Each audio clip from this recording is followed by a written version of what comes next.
Hi friends, এই যে রুটি রুটি চলছে এখানে রুটি চলছে দেখুন।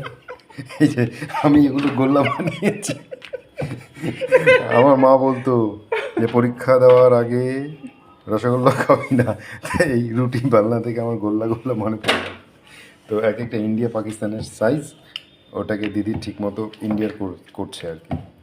আমি ইন্ডিয়া পাকিস্তানের গোলাকৃতি বল বানিয়েছি। এই বলসগুলো দেখুন, এটাকে ঠিক জায়গা মতো নিয়ে আসছে আমার দিদি। এদিকে ও বানাচ্ছে আর আমি মেখেছি। এই দেখুন হাত এখনো ভেজা। এই যে দেখুন, এখানে রুটি আজকে জম্পেশ খাওয়া হবে।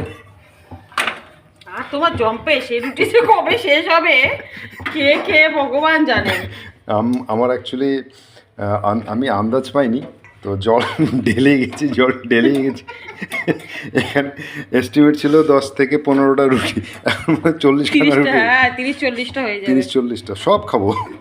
দিদি বলে কালকেও খাওয়াবো এই রুটি, যতক্ষণ না শেষ হয় ভাত আর খাওয়া হবে না। তাহলে সব খাবো, চিন্তা নেই।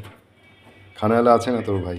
তো ঠিক আছে, তাই একটু মজা করতে করতে আমরা রুটি বেললাম, রুটি বানাচ্ছি এখনও। তো যার জন্য ছোট্ট একটা ভিডিও সরো না। করে দেখাচ্ছি, আপনারা একটু এনজয় করবেন, মজা করবেন। এই যে হোটেলে যেরকম করে, একজন রুটি সেঁকছে, একজন রুটি বেলছে, একজন ভিডিও করছে, আমি ভিডিও করছি, তার সাথে আমি মানে জল দিয়ে ওটাকে। ওটাই দিদি এখন পস্তাচ্ছে কেন যে তুমি মাখলা। মানে কয় কেজি আটা শেষ করলো? মোটামুটি ভালো একটা শেষ, তাই তো দিদি বলছে কত না প্যাকেটে তোকে কতখানি ছিল, ইস দেখো তো কতগুলো এখনো আছে। বানাও, আরে হেল্প করে দিলাম তো, তাহলে তাড়াতাড়ি হবে।